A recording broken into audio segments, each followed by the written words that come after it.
Somebody deserves a raise. This is really cool. I don't know how democratic it is, but So this is your first time? okay, you all ready? I'm ready. Let's call it to order. City Clerk, roll call, please. City Council Member, Agency Director, Authority Member Doris. Present. Molly. Present. Mann. I am present. Vice Mayor, Vice Chairman Chris. Present. Mayor, Chairman Paris. We have a quorum.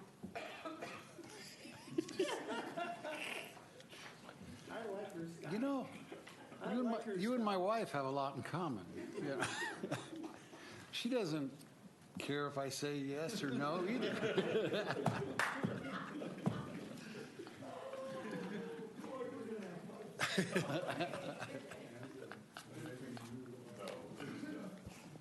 Okay. Who's doing the invocation?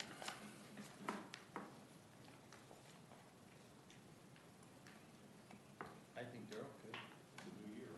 Do you know how to pray, Daryl? Better.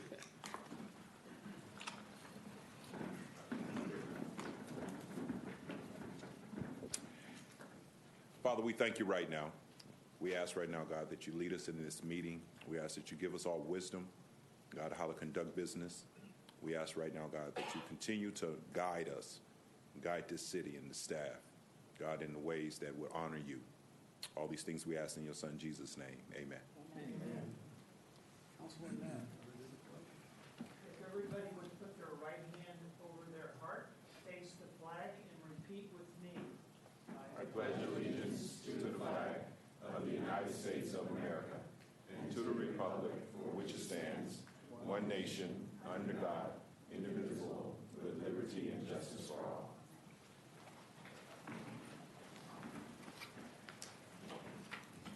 So do we have a presentation? We move that presentation to February 11th. Okay, good.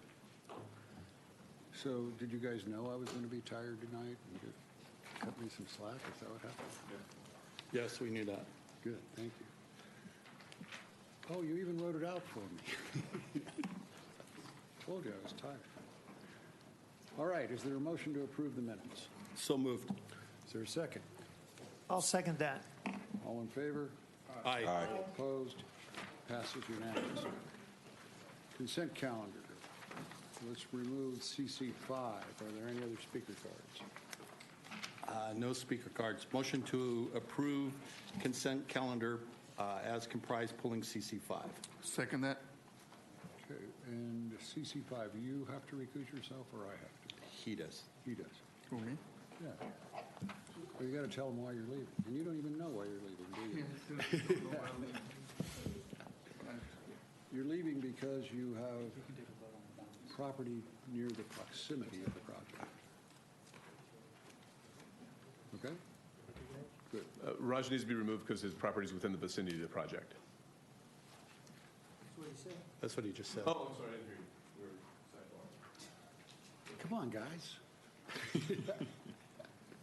All right. Is there a motion to approve CC5? I'll move we approve CC5. I'll second it. All in favor? Aye. All opposed? Passes unanimously. Already do the consent calendar? No, we got to go back and do CC1 through the Okay. motion. All right, go ahead, make the motion. Is there a So motion? I'll make a motion. We approve the consent calendar as currently comprised pulling CC5. Is there a second? I'll second it. Let's vote.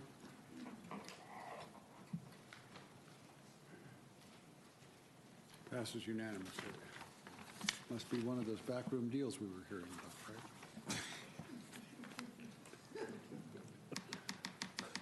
Well, that's what we've been hearing, isn't it?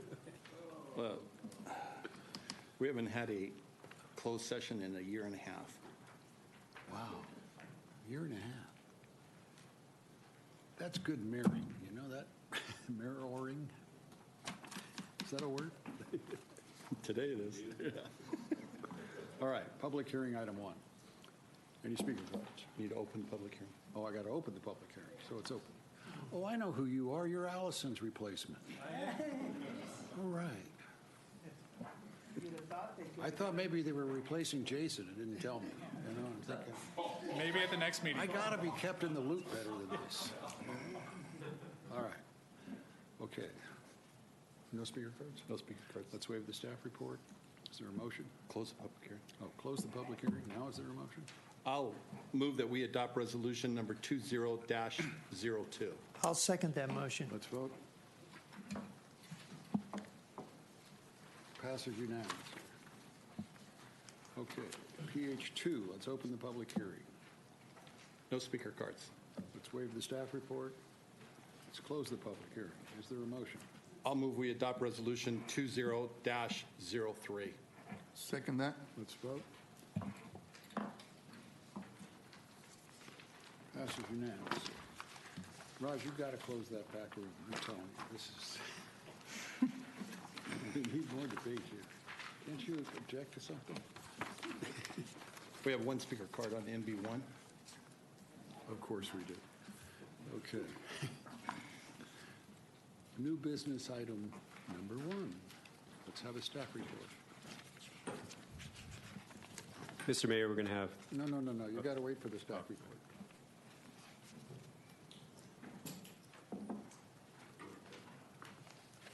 Mr. Mayor, we're going to have our city engineer, Trollis, give an exciting and energetic presentation. We've been prepping him all day for this. Psyching me out more like. So this should be riveting, right? I hope so, yes. Yes, you So- do. Good evening, Mayor, Vice Mayor, and council members. Tonight I have the honor of presenting the Lancaster Safer Streets Action Plan. This is one that our engineering team, our traffic engineering team, is actually really excited about. We believe that this plan, or the implementation of it going forward, is really going to make our city streets a safer place to drive. I hope I can share some of that excitement as I tell you what the plan is, why it's important. Then I'm going to bring up Emily Finkel from Fear and Peers to talk about some details of the plan, and then lastly, where we think the plan is going to take us. Let's see here. So what is the action plan? It's a state-funded plan designed to make our roads safer.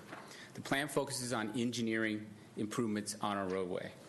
It creates a process, as illustrated in this diagram here, that identifies safety projects with the highest benefit-cost ratio. How does it do it? It identifies priority locations and corresponding key crash types. Then it develops a simple, cheap, effective safety countermeasures recommended to mitigate each key crash type. And then lastly, it creates a process to identify the highest priority locations based on benefit-cost ratio to ensure that we're able to get the most funding to fund those projects and ensure that every dollar we spend reduces the number of collisions occurring out there, maximizes that reduction. So what is the safe, or why is this action plan important? This here, and the answer is really in this data here. This is a 10-year snapshot at our injury collisions in the city ending in 2017. You can see that around 2013-14, when the economy started to get better, people started driving more, the number of collisions went up. And notice, though, in 2017, there's a drop-off there. What changed? Well, we started being proactive. We started implementing some of the safety countermeasures that we talk about: road diets, bike lanes, protected lefts, always stops, roundabouts. We think that these... Please, yes? go back a little bit and... This slide here? No, in your presentation, and talk about the road diets, exactly what that means and why. Because there's a lot of people out there thinking we're crazy because we put in all these bike lanes. So try to... Let me correct the record. It's not that we're not crazy. It's that the bike lanes are not a symptom of that, right?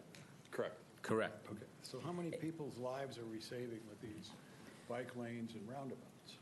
And that's what I think this data here is going to show. So I think as we talk through it, I hope it answers that question. If not...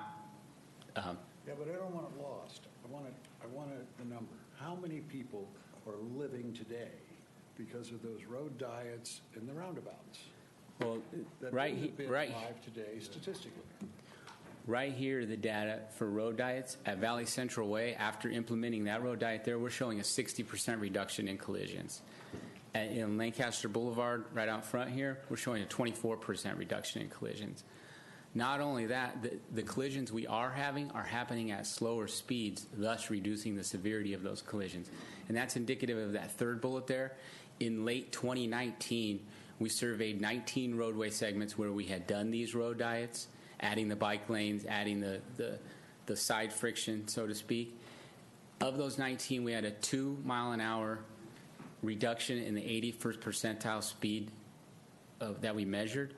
That 2 miles an hour may not seem like a big number, but when you drill into the data more, over half of those locations will see a 5 mile an hour reduction in the posted speed limit out there once we adopt that speed survey. So it's having a big impact on the safety of our roadways. But talk about our options that we had. The options that I remember were we can either have law enforcement ticket people, but our mandate was we needed to slow traffic down to save lives.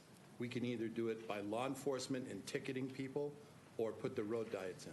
Correct. Yeah. Okay. And that's what this data is showing, that those road diets are actually doing what we said they would do in the beginning. Thank you.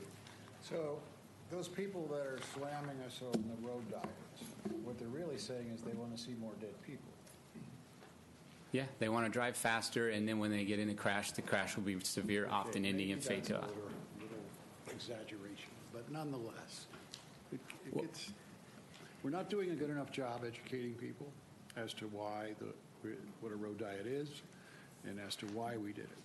I mean, everybody I know that's complaining about it, I think would be totally supportive of the idea that we have 60% fewer crashes and we have fewer fatalities as a result.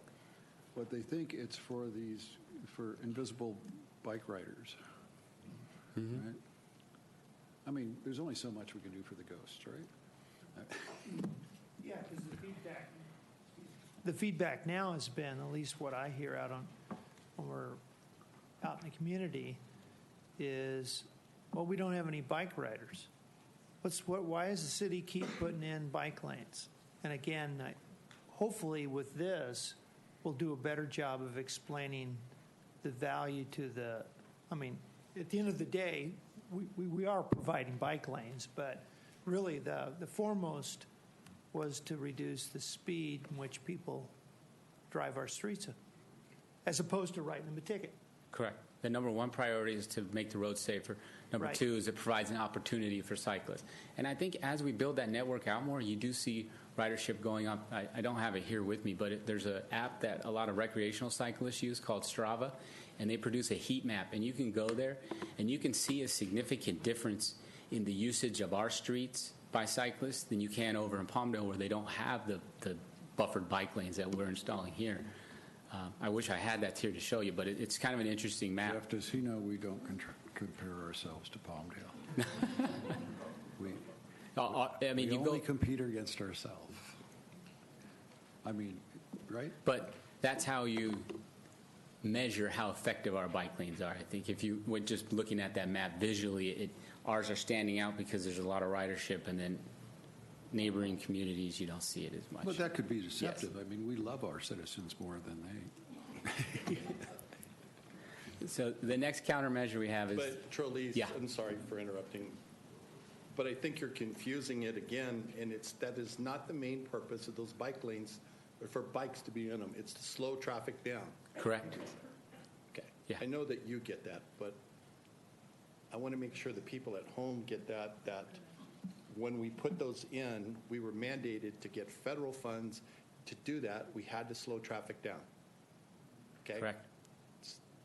Either by the sheriffs or by the bike lanes. Okay. The next countermeasure I'll discuss is conversion of two-way stops to all-way stop control. We did this at 60th and H, 70th and I, Fernan, Milling, Gadsden, and K4, and these are the 4 locations that we studied to get these numbers here. At these locations, we saw an 87% reduction in total crashes, 93% reduction in severe injury crashes, and 100% reduction in fatalities. The success of these locations, we've also warranted all-way stops at F and 60th West, G and 60th West, and I and 40th East, and those have been installed as of, I think the last two were done last week. So you'll see those out there working. This year, we're studying right now 3 additional locations to implement that same countermeasure at. So that's a good, cheap countermeasure that's working citywide to save people's lives. The next one is our protected left turns. We actually get this question a lot, is why do you control the left turns? Well, at J and 20th here, we installed these in late 2011. If you look at this data here, it shows before we installed them, 8 to 11 broadside collisions per year. And if you know broadsides, typically those right angle collisions are pretty severe in nature. After we implemented those, it almost went to 0. Some years, in fact, we did have 0. In 2019, we installed... Tell me what a protected left turn means. It's when you pull up to the signal, and it has the red, yellow, green arrow. So you can't go left unless you have the green arrow.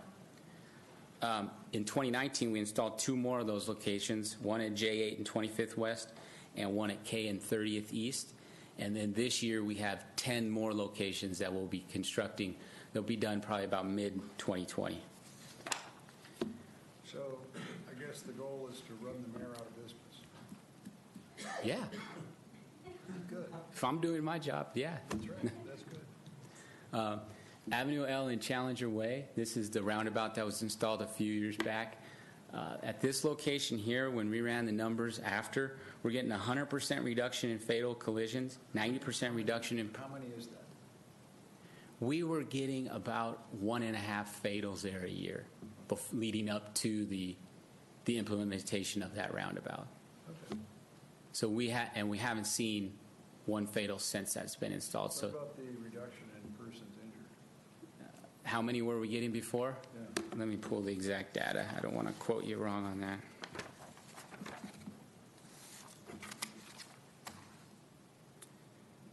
So before persons injured, looks like about 7 a year. And that's severe injury too, not just complaint of pain or... As soon as you get past 10th Street, those T-bones, they're ugly. They're just really ugly. Mm-hmm. People don't come back from them. See. All right. So we got a 90% reduction in persons injured and then a 92% reduction in total crash victims there. So that roundabout's doing exactly what it was designed to do, which is save people's lives out there. I would like this sent to all of the citizens, which clearly explains the benefit of all of this. What I don't want to see is public sentiment rising and we go back to killing people, because that's really what that decision would be. It would be going back to killing people. So you know what I want? We're getting that new PR people, right? I think that should be a priority, because this is, I mean, what you guys did is so fabulous. I mean, what better thing can you do but to save people's lives and families? I mean, that's fabulous. And you're getting vilified for it. That makes no sense, okay? So you know what I want? You guys want that? Yes, absolutely. Good, thanks. Okay. Well, I'll turn it over to Fear and Peers, Emily, to talk about the action plan a little bit. Charlize, thank you for the Thank you. presentation. Thank you. It's good. Okay, he saved a bunch of people's lives. What are you going to do? I know. It's a tough act to follow. Thank you all very much for allowing us to be here to speak on the action plan. I'm Emily Finkel from Fair and Peers. We led the consultant team on the development of this plan, which also included Transpo Group, Kimley Horn, and Interwest Consulting. And I just wanted to give you first a little bit of background about this project and how it was funded, and we'll then go into an overview of the plan itself. So this project was funded with a grant from Caltrans via the Systemic Safety Analysis Report Program. And the aim of that program is to set local jurisdictions up for success in winning funding for the exact types of projects that Trollice was just describing through the Highway Safety Improvement Program, which is a pot of money that the state has, which is passed through from the feds.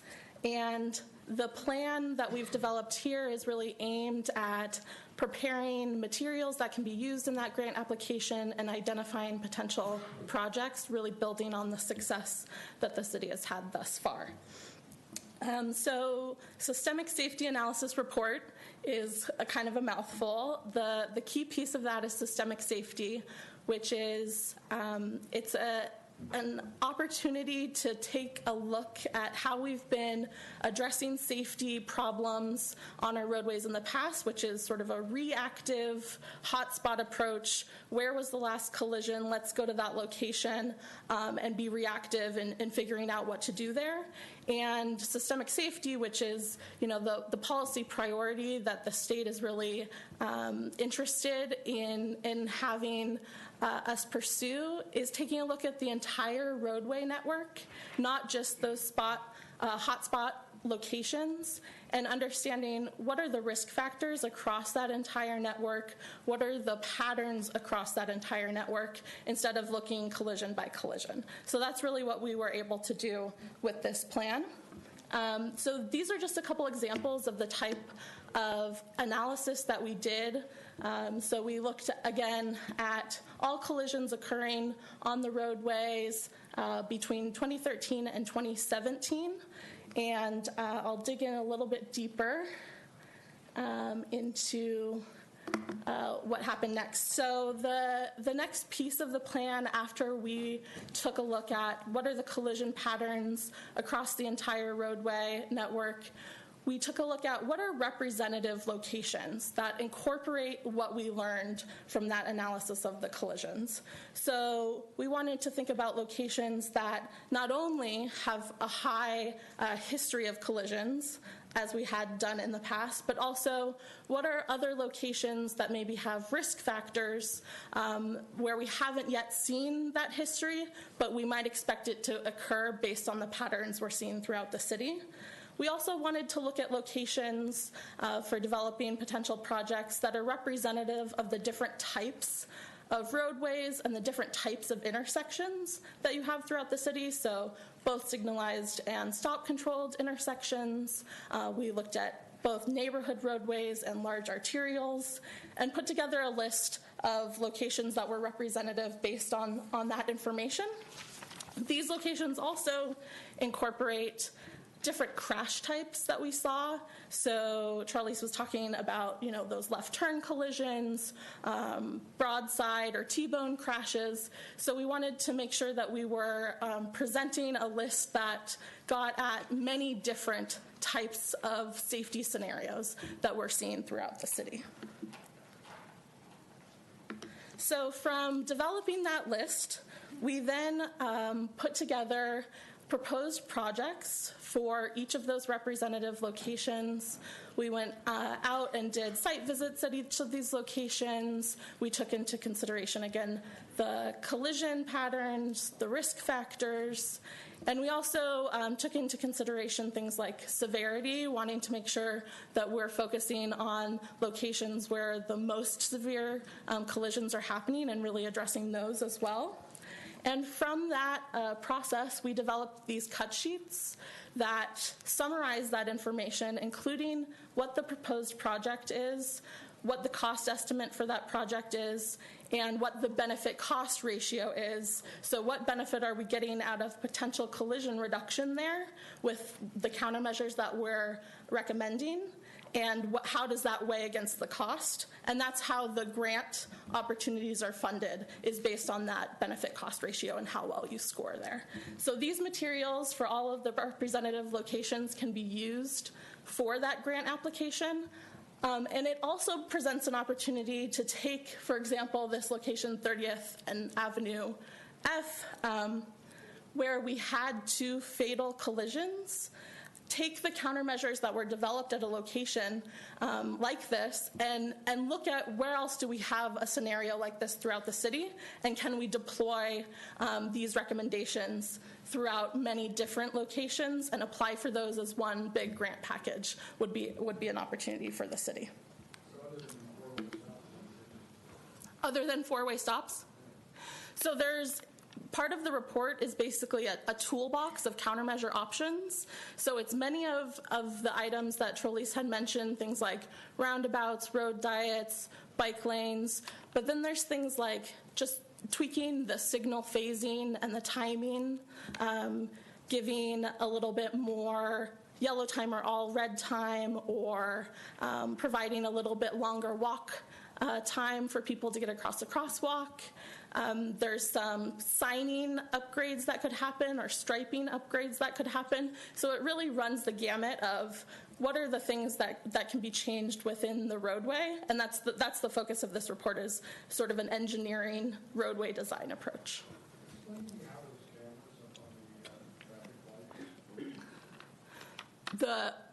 Are you talking about red light cameras?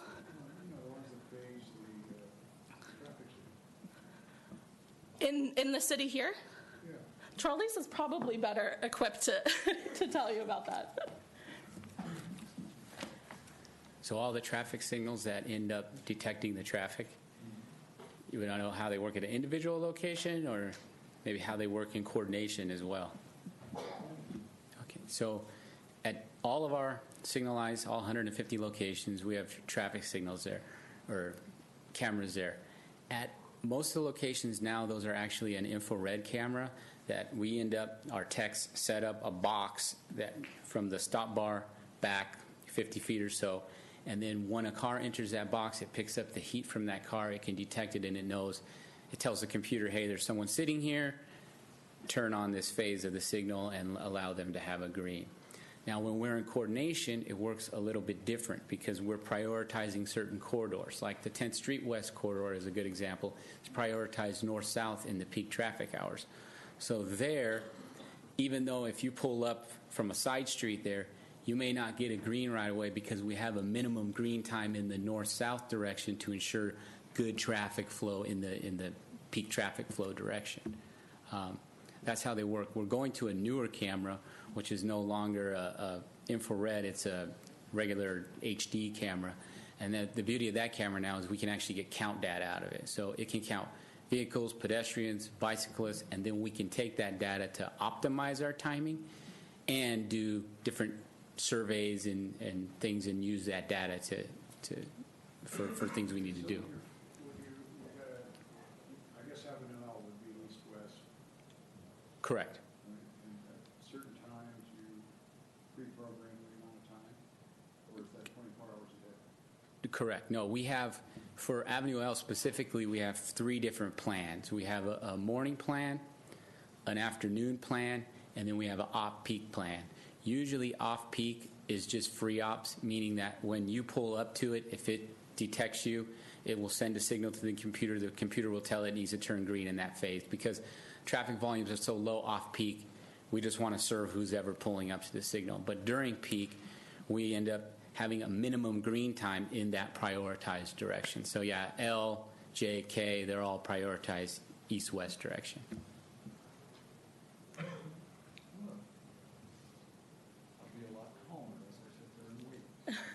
If you're on a side street, if you're in the prioritized direction, let us know, because that's how we find out about things, and then we get out there and make sure the computer's working right or things are working properly. No, I just was curious as to why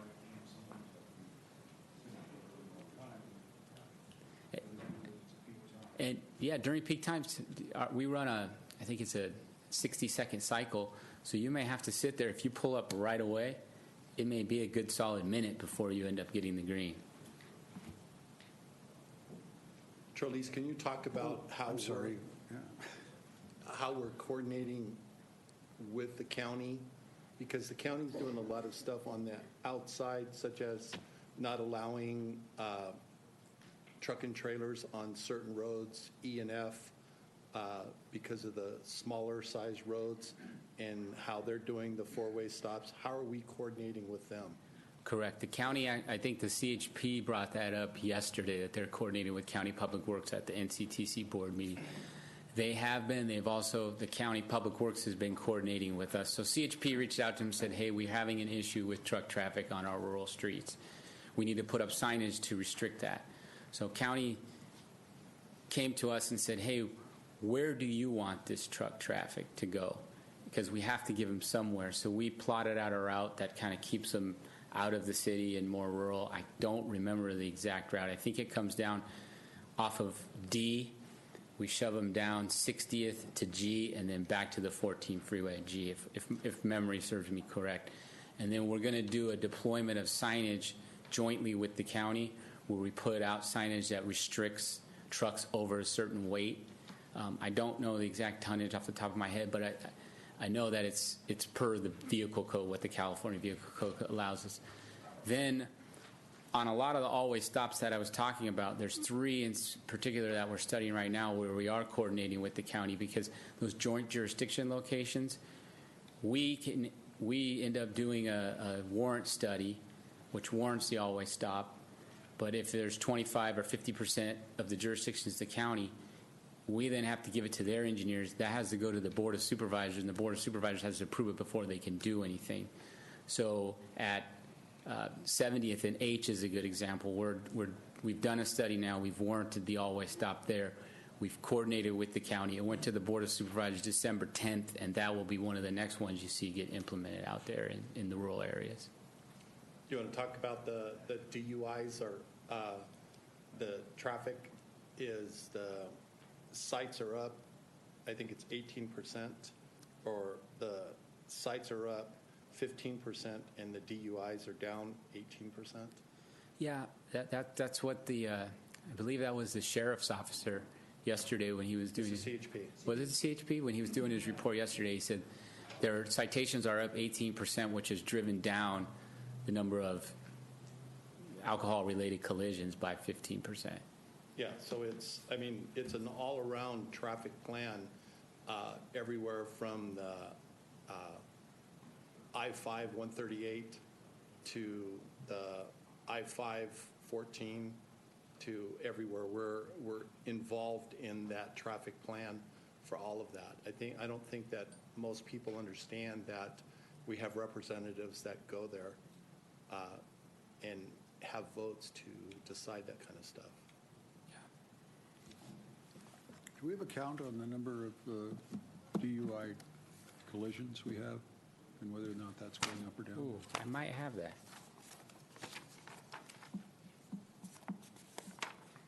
This data is from 2017. Let's see here. No, I just have arrest. We had 177 arrests that year, but I don't have the total number of collisions. But out in the county area, there is 42 fatalities, which is 42 42. for DUIs? No, 42 fatalities. Just total? Yeah, that's why we're trying to slow the traffic down. All right. Jeff, you've got a pretty good department there. I'm impressed. Yes. Superstars. We're working hard for you. Smart. So how come Parks isn't doing as well? No. All right, we got a competition now. You're going to hear from Parks next week. So I'll quickly just finish up talking about another portion of this plan, which we engaged in some scenario planning with your staff. So we basically thought about, in addition to these locations and the engineering-focused countermeasures that we developed, what if we had a focus on a particular activity or a particular type of collision? What would that look like? So the first scenario shown here is exactly what you're talking about. So what if we did targeted enforcement, looking at collisions where we have unsafe speed violations, people running red lights or stop signs, improper turning, or alcohol and drug involved collisions. And these are the top locations where we have those types of violations that targeted enforcement could really make a difference. And there's a summary here of what that might mean in terms of the impact to the number of collisions, how many we're talking about, and what that means for the overall societal cost of those collisions. So the state of California assigns a societal cost for each severity level of collision from property damage only all the way up to fatal collisions. And together, the types of collisions that fall within this scenario, they account for $333 million in those societal costs for the time period that we were looking at for the city. And if there was just a 1% reduction from a targeted enforcement effort, that could make a real big impact here. And so we just put together some discussion of what targeted enforcement could look like at those locations, and also comparing collisions here, fatal collisions, with the number of homicides as well in the city. The second scenario was looking at what are sort of the quick and effective engineering or roadway design changes that could be made, that you could go out and do within a couple month period instead of a few year construction period, for example, and looking at locations where we have, pedestrian collisions with pedestrians in the crosswalk, or unsafe speed collisions that maybe a speed feedback sign could be implemented at that location. So these are the locations that are prioritized under that scenario.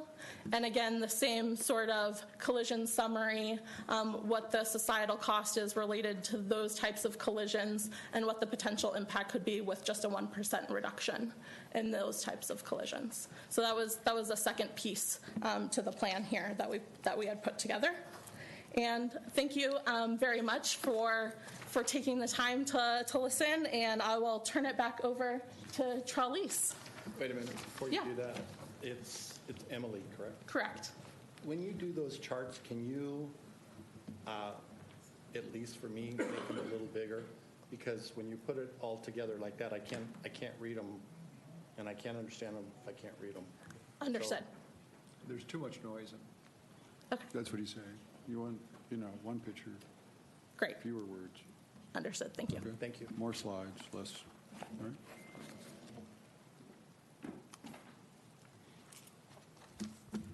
So, Jeff, I have an idea.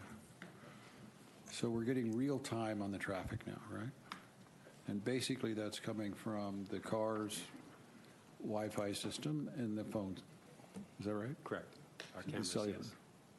So couldn't we go out into the Ethernet out there and contract with somebody to come up with a program to detect drunk drivers based on the movement of their car and report it? I haven't heard about that technology. Charlie, have you heard about that? I just made it up. Yeah.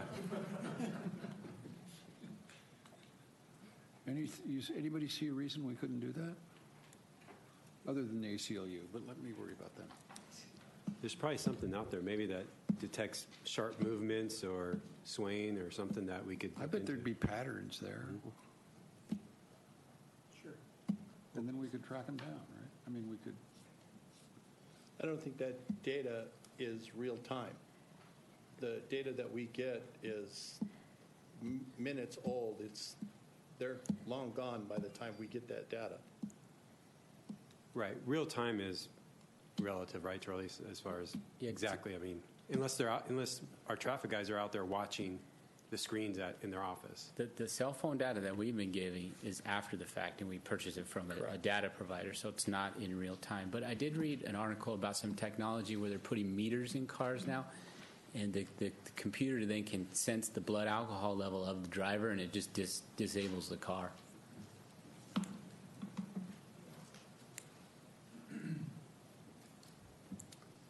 Talk to IBM people about this. Yeah, I'll ask around if there's video analytics that can do that for sure. I mean, this is exciting stuff for me. We're saving, Okay. it's incalculable what we're doing. It's incredible. So let's keep moving. Good, thank you. So this next slide talks really quick about the difference between the traditional approach and the systemic approach. Emily touched on those cheap, quick, effective, systematic countermeasures. And I don't want to discredit the traditional approach because it does have its place, but this just illustrates how effective those cheap countermeasures can be. If you look, this is an example. We have a $3 million budget. If we were to take that budget and do 3 $1 million roundabouts, At each of those locations, we'd have a 40% reduction in the number of collisions. That would yield 24 crashes per year reduced citywide. Alternatively, we could take that $3 million, spend it at 500 locations at $6,000 each, only get a 5% reduction in the number of collisions at that location. But because we're deploying so much citywide, it yields 25 crashes per year reduced. So you can see that's 3 times the benefit. So those cheap, effective, systematic improvements can have a big impact on our roadway. I think you mean less costly, don't you?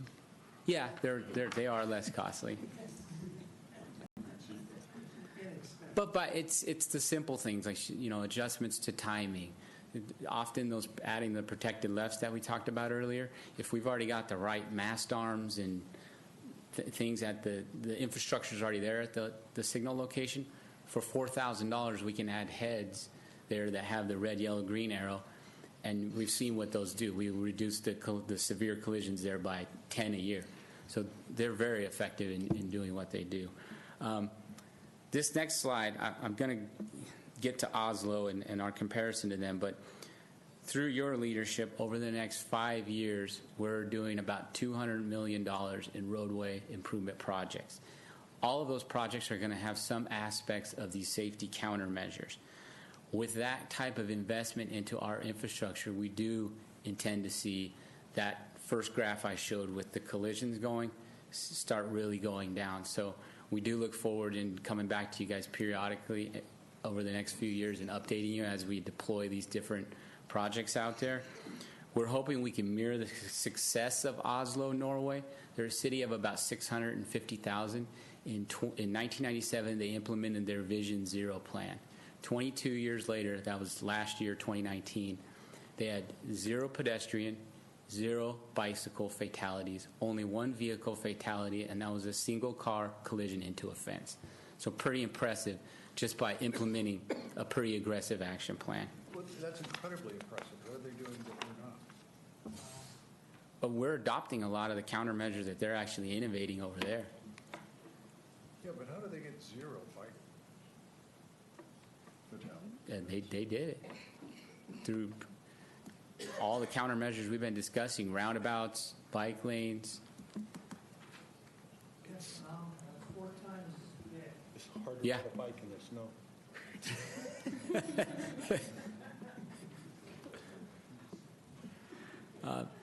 So with that, We need to go to Oslo.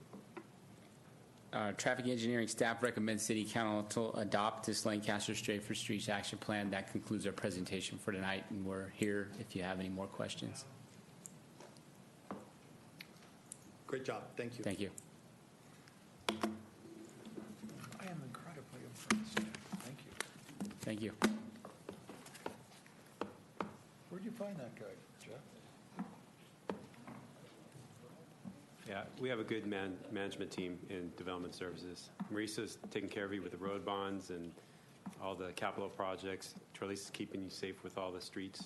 So per your guys' direction, we have our planning department and Chairman Jim Vos is taking care of that.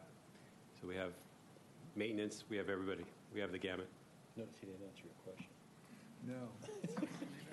We'll have that seminar. The direct answer is he worked at City of Santa Clarita. There you go. You stole him when you came over, right? Good. All right, let's go. What else we got? Oh, You got David 2 Paul. speaker cards. I think this is late. Yeah, it was.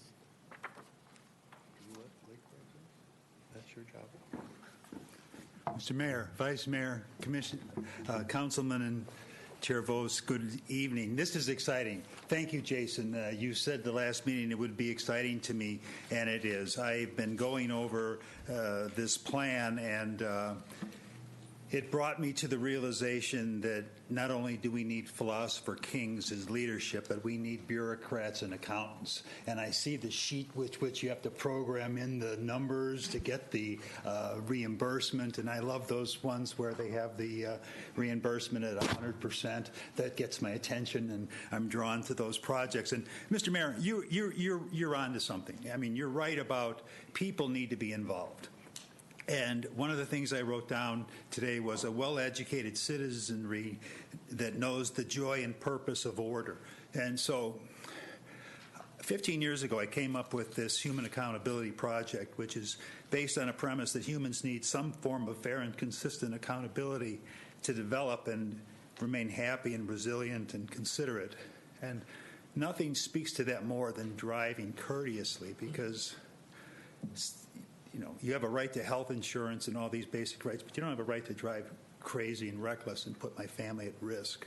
So I wanted some electronic traffic enforcement, and to show the need for it, I developed this Bluff's theorem. Bluff was the traffic sergeant that I worked with on this in 2005, and it's basically the number of uncited traffic violations divided by the number of cited.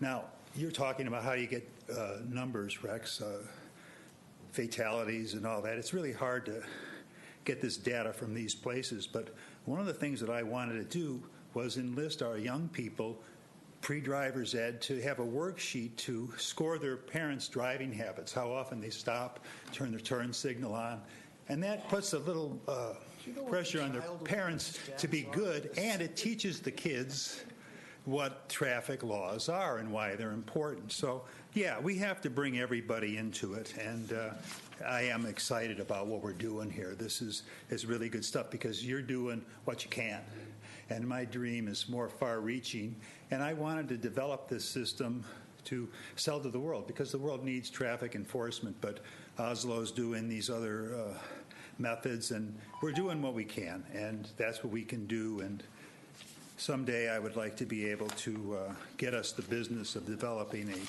traffic control system we can sell to the whole world. Thank you very much. Michael Reeves.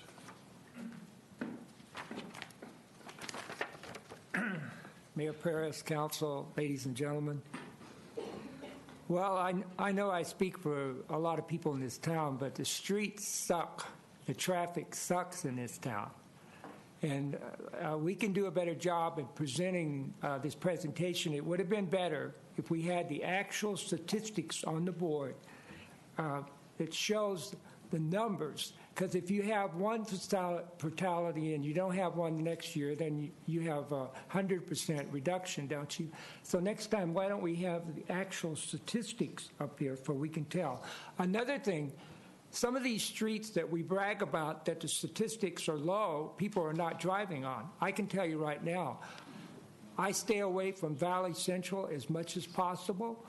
I will not make a right turn onto Lancaster Boulevard if possible. I stay off those streets because they're a mess.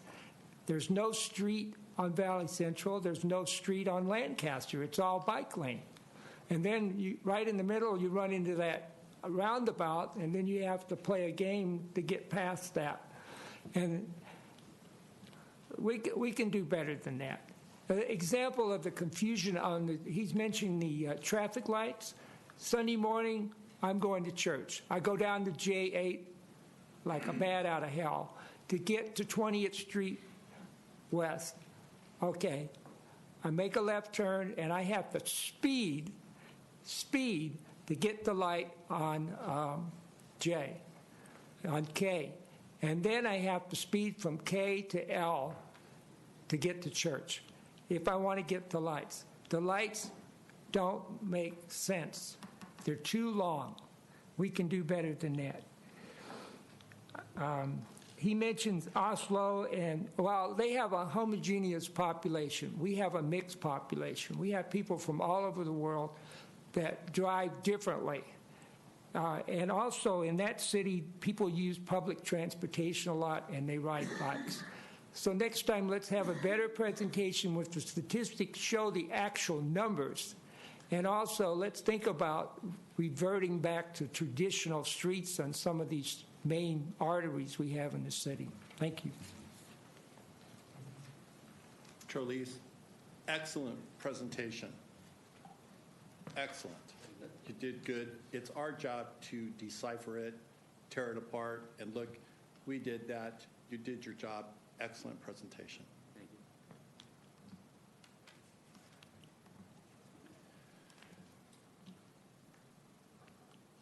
you. We need better mental health in the Antelope Valley. So, where were we? Council reports. Do we have any No, I'll report? move that we adopt Lancaster Safer Streets Action Plan. Forgot that part. I'll second that motion. Let's vote.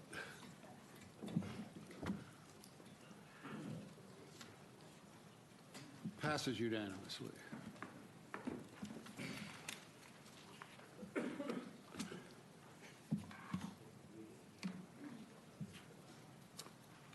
Okay, now we can do council reports. ABTA. Macy, you want to come up and brag a little bit? Be careful, Macy. We got some critics in the room. I did all the bragging last. Try not to use those percentages. I did all the bragging last meeting, so I don't have much.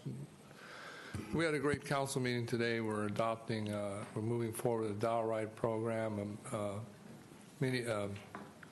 microtransit for East LA County. We phased in. We're going to implement a non-emergency medical transportation system, and we're going to graduate towards a late shift, on-demand response type ridership for our after 10 o'clock at night clients in the more sparsely populated areas. So we're excited about that. I think at the last council meeting I talked about the fact that on December 24th, about 6 months after we hit 1 million miles, we hit 2 million miles, saved 512,000 gallons of diesel fuel, saved $800,000 of electricity, or fuel cost savings over diesel. Didn't emit 12 million pounds of greenhouse gas emissions that we saved, and 29,000 pounds of particulate matter. So it's paying off big time. We're operating electric buses on all our fleets now. We have about 10 diesel buses left that we're going to start disposing of. So it's working. We're moving along, and we're waiting for more of our commuter coaches to start coming in. You want to talk about the increase in ridership, and you want to talk about the carbon credits. Oh, sure. Ridership, for the previous 3 years, we declined a total of 1 million riders as of 2018 ending. This year, we made one small adjustment to Route 1, and that route went up 53,000 riders and gave us a 10,000 net increase. So we stopped a pretty catastrophic downhill slide and turned the curve back up. And as we implement our regional transit plan over the next 6 months, I see that ridership going up significantly. In addition, our first roughly 18 months of operating transit buses on electricity yielded us enough credits to sell on the open market for low carbon fuel emission credits of about $950,000. So when you add that to the savings over diesel, over the next 12 months, we anticipate actually making money on our fuel purchases. So it won't not only cost us money to operate the buses, but will be net positive. So in numbers, so Michael can understand it, that means that we started at $1.78 per mile running our diesel buses because we had the old buses. Correct. Currently, we're at 34 cents with the electric buses. We're going to cut that in half by going with LCE on a permanent basis with green energy. Green energy. Will also double our carbon credits.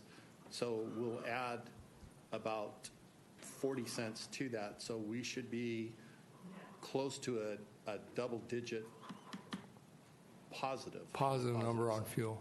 We'll make money buying fuel. I know that sounds really oxymoronish, but no, I think it's that's true. good. One last thing you want to talk about? You want to talk about the increase in ridership for the college plan and how we did that? Yeah, the increase in ridership went from 3,000 riders the first year we had it to over 12,000 riders in 2019.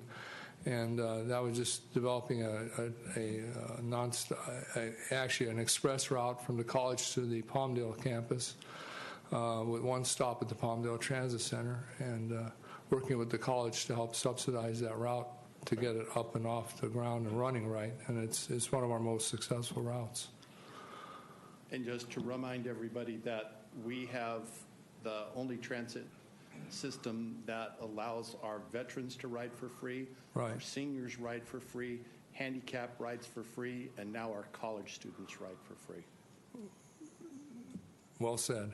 You know, Marvin, there's something unseemly about you, me, and Ken riding free. Well, I'm in that group too, so. Well, it actually... He knows that I'm back to college again, I guess. It actually is sponsored by the city of Lancaster through a grant through the AVA QMD. Through the AVA QMD. So the AVA QMD is giving grants to all our seniors that allows the elderly, Rex and Ken, Right. to and ride Macy. free. And Macy. Yeah. So again, kudos to your vision. Kudos to our chairman of the board at AVTA for the hard work and the direction and support we've had to accomplish so much in such a short amount of time. And we are really the only transit company in North America operating 50 all-electric buses, essentially running all our routes. Where we need a little help still in the afternoons is 50, 51, and 52 going out to Lake Los Angeles. We'll solve that in the next 90 days. Going to talk about how we're pairing with the AVA QMD on our charging systems through AVTA to provide phase 3 chargers for electric vehicles. Right, we're well underway. So we have two current charging systems that do an en-route inductive charging for our buses. One at Steve Owen Memorial Park, and the other at the Palmdale Transit Center. We have two more under construction: the South Valley Medical Clinic at 40th and S, and one at Lancaster and right here, Lancaster and Sierra Highway. And we're working with the Antelope Valley Air Quality Management District to put two public chargers at each one of those locations, level 3 chargers, so that people can charge their automobiles while they're parked, hopefully using our public transit instead of driving their vehicles. So that's well underway. We've got engineering working on it, and we've identified the charging systems, and it would just be now a matter of working with our contractors. And two stations that are currently under construction will be really easy because we can just lay in the extra conduit while they're trenching and doing the open work, and be a little bit of construction at the two existing stations, but pretty painless. I'm going to take this opportunity to introduce Jesse. Renee? Is he here? Renee. Oh, stand up, Renee. Yeah, we're very fortunate to have obtained, Transdev has brought in a new general manager, Renee, standing up and waving. He's made a commitment to move to the community, to get engaged with the community, and we're really pleased to have him. He's made a lot of positive changes in the couple months he's been there, and we look forward to great things from him. Thank you, sir. Thank you, sir. You left out the money. Didn't you get a bunch of money recently? He did give us the update at the last council meeting at the $8.6 million grant that we did get from. Hey, I can hear a rerun. I mean, you know, that was not my vision on the college to get those buses running for the college kids. That was all Marvin. It really was. You know, it was one of those things where there's a lot of little adjustments we can make out there that have huge improvements in people's lives. So if you have one, give it to us. We'd like to hear it because it's a really good chance we're going to implement it. But thank you, Marvin. Well, the whole story with AVTA is a one of success from the beginning to the end, and it shows the entire nation that we can go electric and be profitable from it.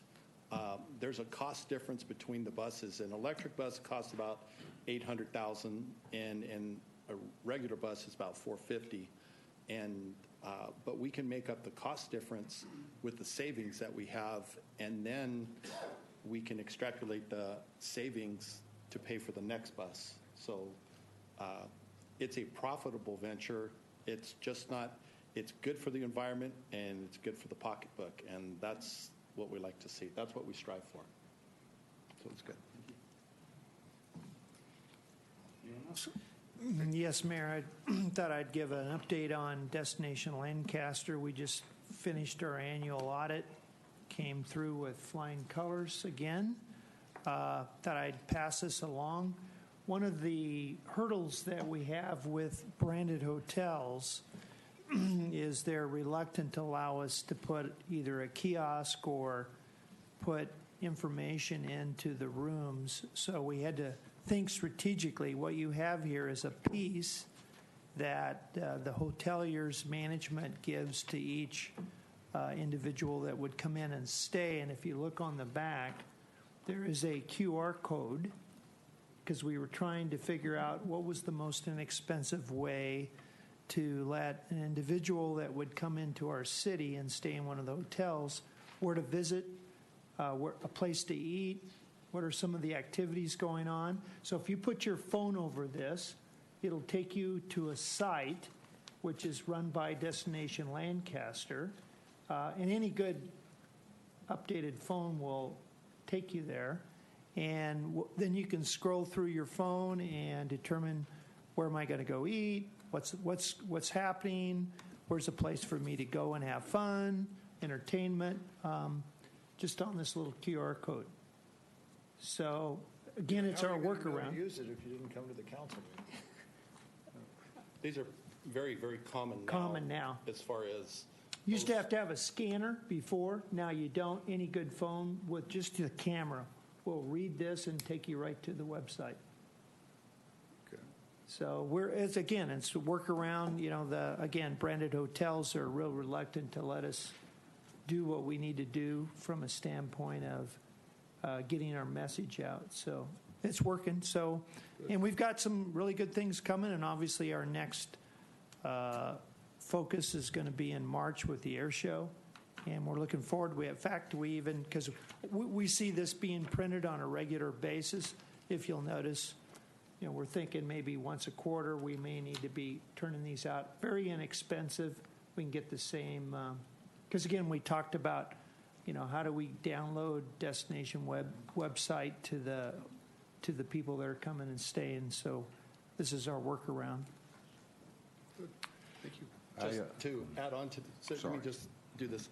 The add-on to Destination Lancaster is what we're looking at doing is buying vans and putting them at the different hotel rooms, putting charging stations in there, and having electric vehicles that will be able to go out to Edwards Air Force Base.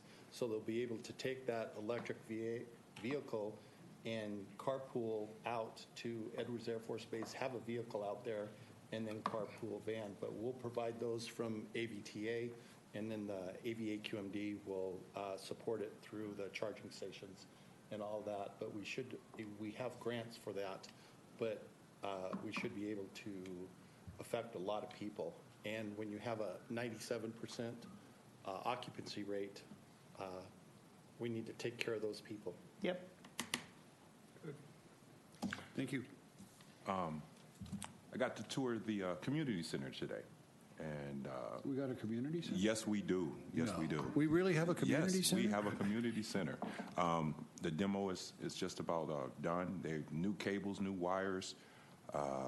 Saw the plumbing, the transform spaces. We have about 10 or 12 programs going in there. So the contractor told me today that we should have a ribbon cutting ceremony by March, and I'm excited to see that. So that's in about 8 weeks, 7 weeks, and we're confirmed to have a major celebration then by the summer for the children and kids, and it's looking good, Mayor. It's looking really good. I'm excited, and it's areas for a garden. We have cooking classes, we have maker spaces, computer labs, game rooms, resource center. I mean, it's really programmed well. Dance studio, band. It's going to be really programmed well. We'll be proud of our community center. So, staff, the engineers, it looked. I was very excited about what I'm seeing and what we're going to have by March. I really am excited. It's finally coming together. So excited. Say something. I'm just a little jaundiced. I'm just a little jaundiced about All right. Well, trust me. Have faith. It's coming to pass. I'll stay positive. Stay positive. You got to see it before you see it. I had an opportunity to actually go with Ken Mann and Martin Christ on Martin Luther King's Day, Service Day. What I really wanted to say that I saw hundreds of high school students got out and put like many hours and clean up our neighborhood, and just being out there with them, it was just amazing watching them. And this has been a few years that I've been doing that, but I just wanted to say that this is really nice, but it shouldn't be like only a Martin Luther King's Day. We should do more a few times a year, and that really make a big impact. So I just wanted to thank all the kids and our staff. They were out there doing all the things, so just wanted to thank you guys. We are doing it more than just one day. We're doing a Mariposa. Rhonda, you want to go through that? Yeah, I think that's coming up in March. No, it's February 8th. February? So February 8th, we actually are going into the Mariposa neighborhood as a cross-functional team here at the City of Lancaster. We're also involving some local churches as well. Pastor Chris Johnson is bringing out a bunch of volunteers.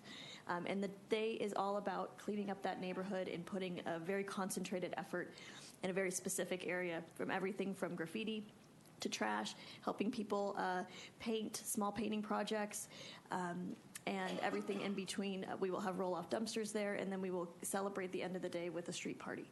So it's really, we're going in with every piece of equipment that we have to try and just make a very large impact in a small amount of time, and we're doing this quarterly. Me and Ken went there and came up with a different idea as far as the ground cover, and looking forward to getting a grant from the AVA-QMD to ground cover so we can help some of those people with their front yards and everything. So some of the decorative rock, that kind of stuff, so we can put that in there and make the whole neighborhood look a little bit better. So, and great job by staff. Thank you. Good. Thank you. Planning Commission, anything? Not too many exciting things. We had a meeting last night and routine agenda with tract map approvals. That's it. And I do want to say, in case you missed it, Mr. Nibla is part of the planning team. He shares information with us, and we're looking forward to February where he can present the same study to our group. I don't know. That's a pretty tough act to follow. I don't know. He gets better over time. He's just great. Good. And we're keeping him. Okay. I have some announcements. Let's name the roundabouts at the next meeting. So if there's somebody you think should be honored, whose name we should name the roundabout after, get an application in the next 7 days. Okay?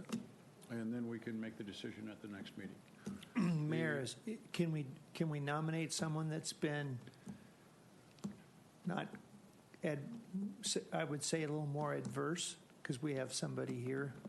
Hopefully now we've convinced him. We nominate anybody you want. Okay, thank you. All right? The criteria is they have to have done something spectacular for the Antelope Valley. Oh, okay. Fair enough? That's easy. Good.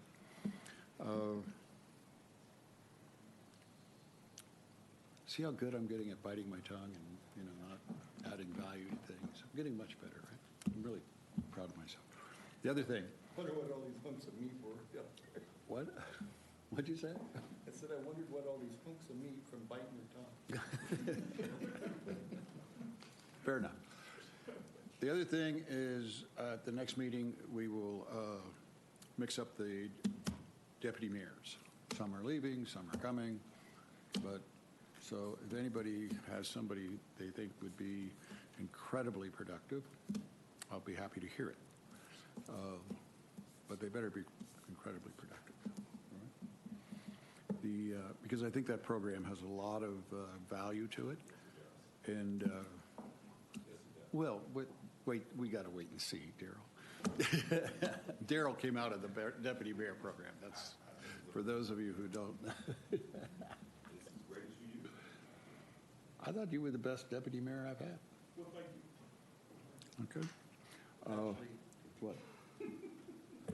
Actually, what? Actually, Kitty Was the best because Kitty helped bring in BYD. That's true. That's true. I did work with BYD She went all also. the way to China and brought in 1,000 jobs. Yes, she did. Yes, she did. I wrote a letter to help sustain those jobs also. So I work with Kitty in a sense. Daryl wrote a letter. Way to go, Daryl. I know. Okay, good. So that's what's coming up. Just so everybody knows, I don't want anybody to say they didn't have an opportunity because you got a 7-day window. Those are my announcements. City manager, what do you got for us? Yes. Also on MLK Day weekend, we got to remember Justice Sunday, which is a fabulous event. We're going to be honoring those students and those people who put that on at their next meeting, February 11th. One really great thing about MLK too is that Marv, Raj, and I had a distinct pleasure of teaching Ken how to use a shovel. So that was really cool. Ken used a shovel? Ken used a shovel. It was great. I think I was using the wheelbarrow, and it took 3 of you. I handled 3 of you, right? Did I not? Yeah. Okay. Enough said. Hey, you know, it's baby steps, kid. Baby steps. And also, we're proud to announce, too, on February 3rd, we're going to be unveiling the monument. The council and the Board of Supervisors are first Catherine Barger for the monument for Owen Park's memorial. So we're excited about that, and it's happy to showcase that. And that'll be February 3rd at 4 o'clock at Owen Memorial Park. And that's it. Should I tell them how we solved the energy crisis, the climate change crisis in the Antelope Valley? What do you think? Should I wait? Well, sure. Okay. I want you all to remember this. You heard it here. Lancaster, we have solved climate extinction. May not be enough time, but if there's enough time, we will be announcing a facility that takes our trash and turns it into hydrogen without any footprint of any kind, right? We don't have to inject anything in the ground. We don't let anything out into the air. All the hydrogen we need. You take that hydrogen and you turn it into fuel cells, right? Any reason to believe this isn't going to work? We're going to give it our highest priority, but no, we believe it should work if the technology is there. And the place to make it work is Lancaster for sure. We will be the first city in the world to do this. I'm really excited about it. And it's real people. You know, it came out of Lawrence Livermore, came out of Berkeley's involved. Fleur is going to build it. Some billionaire is going to pay for it. And the best part, we get 5% of it. How cool is that? Very good. So stay tuned. Great things are happening. Anything else? We all good? City clerk. City clerk, we got any speaker cards? Yeah. Okay. This is the time to address the City Council Agency Authority on non-agendized matters. Speaker cards can be found on the back table of the council chambers. Individual speakers are limited to 3 minutes. State law prohibits the City Council from taking action on items not on the agenda, and your item may be referred to the City Manager. Thank you. Thank you. George, you're my favorite citizen still. I thought how you did that was superb. and I want to thank you again. You're welcome. Mayor Paris, Vice Mayor Chris, council members. Just to add to your roundabouts real quick, any future roundabouts, can't we set it up a 20, 30-day after completion for an inspection of maybe you guys going down to make sure the streets connecting to that roundabout are adequate? Because Lancaster Boulevard. Something here. You were doing so well. Too. Yeah, Lancaster Roundabout, great, fantastic, but going east, I'm over in a bicycle lane. because it's not finished right. Which one? The one over here on 15? Yeah, 15th East 15? and Lancaster Boulevard. They paved Lancaster Boulevard both east and going west on it, and going east is very rough. Nobody used the steamroller well enough. I'm just saying, future roundabouts to me should have an inspection, give it a 20-day grace to make sure everything's settled. Just an idea. I inspect the one on 15th West, David. It's across from West. I kind of do the one on East daily. And there was, city lots. I believe it's Beach and H8. There's 2 city lots, corners, posted, no dumping. They're horrendous. Now, can we put up the cameras and start issuing these littering tickets? What are we afraid of? I mean, George, really? I mean, come on. When are the cameras going?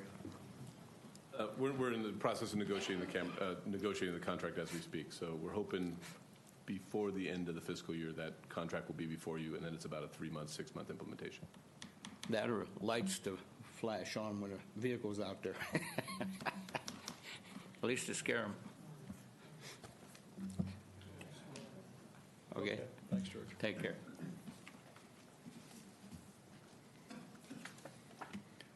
Darlene Simpson.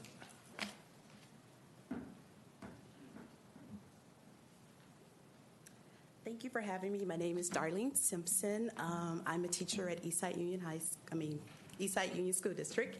And the reason I'm here is because you had the safe routes to school.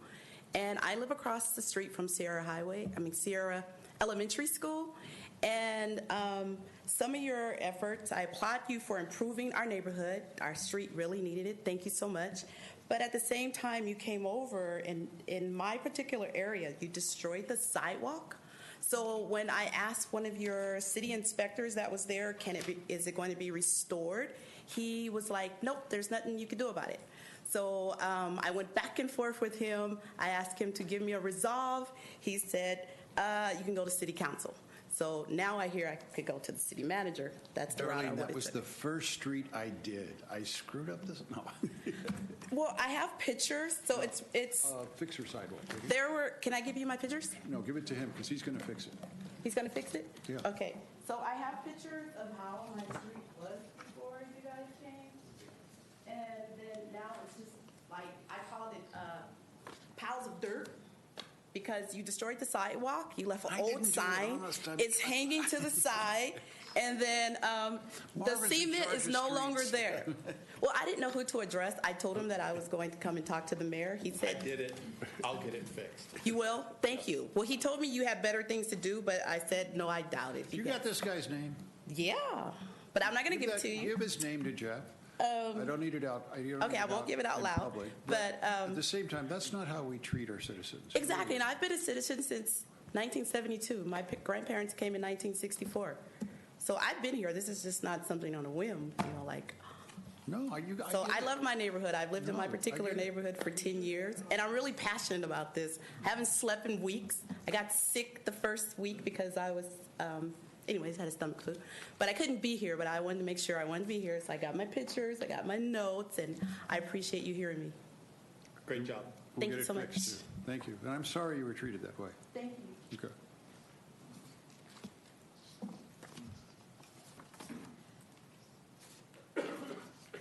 Fran. You feeling okay? A lot better. I still can't talk too well, but I feel a lot better. Thank you. Thank you for your concern.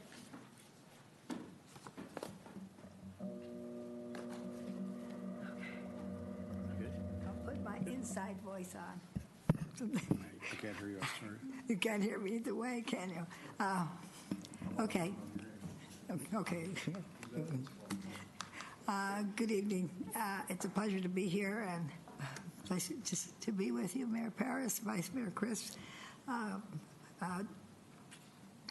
City Council members, ladies and gentlemen, and staff.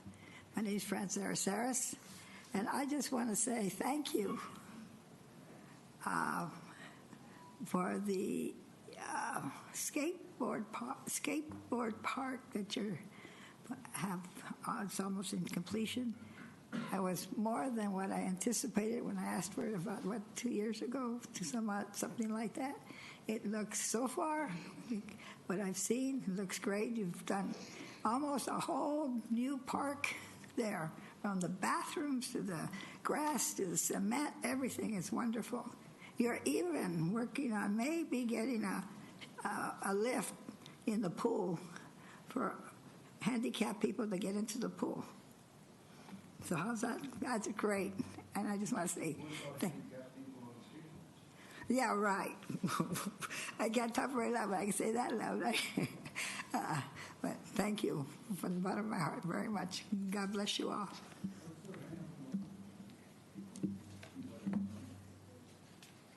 Huh? What? I'm sorry. I didn't hear, sir. You got your lift. Oh, thank you. Well, now maybe I can go swimming. Thank you very much. But I can't. How do I put this? You think you gave me a light so I know my mic's on? I'm sure I Still want can't figure it out. Okay. Well, I guess they didn't All right. talk about that.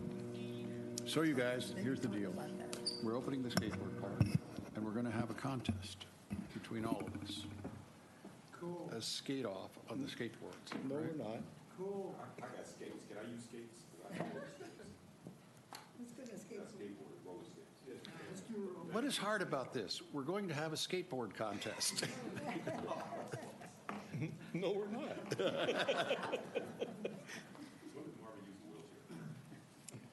A lot of money went into that skateboard park. It seems to me that, we ought to use it, don't you? Yeah, Marvin's been shopping for a skateboard with training wheels on it. Do they have them? Well, think about what a skateboard is. Okay. I don't need David to relive Paul. my youth. David left. Michael Reeves. I'm not putting cameras in the bus shelters. Mayor People Perez. need privacy someplace, right? Seriously, I mean, Mayor Perez, council, ladies and gentlemen, I want the bus shelters situated throughout the city to be oases for residents. When it's cold or hot or you are frightened, you can take sanctuary in a shelter. They are usually lighted up at night. To ensure more safety, I propose that the firm installing cameras be asked to install them where there are bus shelters so as to provide additional security. I've also mentioned this to the AVTA Board of Directors as well, numbering the shelters on top of them so that the sheriff's helicopters can immediately identify them in the event of an emergency on the ground. With minimal effort, we can provide an additional security for the people of Lancaster. Thank you. okay, Michael, I'll assign it to Jeff, and you know how you don't seem to like the work he does, right? Jeff, you be sure to get Michael's cameras in, would you? Heather. No, two Heathers. You guys want to fight? Amanda Varden? Call you first. Is it Varden? Come on down. Hi, my name's Heather Varden. I work with the homeless population in the Antelope Valley. I'd like to thank Lee Dorico and the City of Lancaster for assisting with the homeless count on January 3rd by providing resources like the LEAPs and the public safety team to help ensure we got an accurate count in Service Planning Area 1. The data was submitted to the LASA team, and the count results should be available in May. You use LEAPs to do the count? We used it to pick locations and then charted those locations and provided the list to Heather and her group of volunteers. That was genius, wasn't it? Good job. Wow, that's great. It was very helpful. We were able to see a couple of spots that volunteers missed, and then we had outreach teams go back out and verify they were there on the ground. So it was very useful. Did you think it was successful, the count? Absolutely, absolutely. And it'll be helpful as well for future outreach efforts to try to outreach to those people and hopefully get them into housing and much needed services. So you know a lot about this issue, right? Yes. So what do you think the number one reason for it is? There's a number of reasons people fall into homelessness. Sometimes it's rising rent rates. A huge population of our homeless that we're seeing in the Antelope Valley are seniors. The disability and retirement's just not catching up with the rental rate. And then sometimes it's losing family that causes it. What do you mean losing family? A lot of people live with their parents or different things like that to make up for the rising rent costs. So if they lose a mother or a father that's living with them and they have combined income, or a husband or a wife, a lot of times that's why they fall into homelessness. I did want to bring up a couple of events that are coming up as well. On February 15th, we're holding a screening of The Advocates at the City of Hope Auditorium. That's at 12 p.m. It's free to everyone. There will be a panel if anybody has any questions about that. The Advocates is a movie that's a look at the history and causes of homelessness in Los Angeles and an intimate view on the tireless work of advocates who strive to end homelessness in their community. Another event that we have is the Everyone In, powered by United Way 101 workshop, which is being held at Kensington campus, and that's on February 27th at 6:30 p.m. That's a workshop on educational workshop on what supportive housing is, what supportive services are in the housing, transitional housing, and shelters, much like what Kensington is. It's kind of an educational workshop. Okay. What do you think of Kensington? So far, I think it's great for the community. I was with the team that housed the very first person there, who was a veteran in this area for a very long time.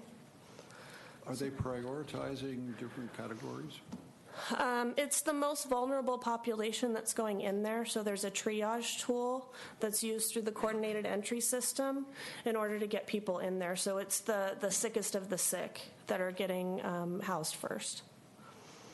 Define that for me. I'm sorry? Define the sickest of the sick. Whether it's people that aren't able to function because of mental health issues or possibly substance abuse issues or physical issues that need supportive services on site. So there is mental health on site, case management, and those types of services. When I was over there, I got the sense that it's sort of like, sort of like a hospital. In the sense that it's very supportive. It allows people to be sick, but taken care of. Was that your view? I believe it also focuses on improving their quality of life there by connecting them to things like some of the case management does things like increasing income and those types of things also to improve quality of life, as well as to get the help they need for mental health or substance abuse or even physical to get access to medical. So has anybody done a cost-benefit analysis as to whether or not this is cost-effective? Or I'm not sure. I'm sure someone has, but I'd have to do some research. I mean, I was blown away by it. I thought that was the most magnificent thing I'd ever seen. But I'd be interested in somebody who knows more about it than me. Yeah. And that's you. I believe it's very beneficial so far. I know there's at least one client there that we've had a hard time keeping housed in the past. And so far, that client has been doing great at Kensington because there is the on-site supportive services, as well as the collaboration between the different agencies there. If there was somebody that has rapport with somebody that was a case manager before, the people concerned is doing very well at contacting whoever was working with the client to come in and do a warm handoff to make sure that relationship is maintained. Okay, good. So come up with another plan for the elderly homeless. If we could build another Kensington that's for 55 plus, that would be great. How big of a dent does it put in the population? I'd have to run reports to get those exact numbers, but I know they're available. I could get them early next week. What did Kensington cost the county? 15 million. I don't know. 15 million? That's actually pretty, not that much for what's there. Yeah, I mean, I thought they did a superb job. All right, thank you. Heather, Thank you. Who do you work with? I work for Valley Oasis. No kidding. Marvin, and the things you've said. You do a great job. Thank you. So what does Valley Oasis have to do with Kensington? We're the lead agency for the coordinated entry system, which does the matching and works with the other agencies that are working with clients to make sure that the highest acuity or the sickest of the sick are being matched there. Plus, I gave them $8.5 million to house the homeless to coordinate it, correct? I don't know any of that information. It's above my pay grade. Sorry. All right. Thank you. Thank you. Great attitude. Thank you. Heather, I'd call you, but you lost. I mean, you know, you had a fight. She won. You lost. Come on in. I've missed you. Where you been? Busy, really busy.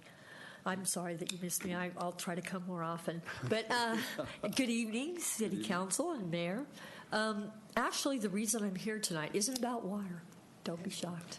But it's about my constitutional rights that were violated on January 17th at 4:45. I attempted to submit my nomination papers, and the city clerk told me that she wasn't going to accept them. And I've been over and over the handbook, and it says 5 o'clock. And I understand they want it earlier, but they should state no later than 4:30, no later than... I was there at 4:45, and she told me, and there were witnesses, that she was vicious and vindictive, right to my face, and I didn't understand how to respond.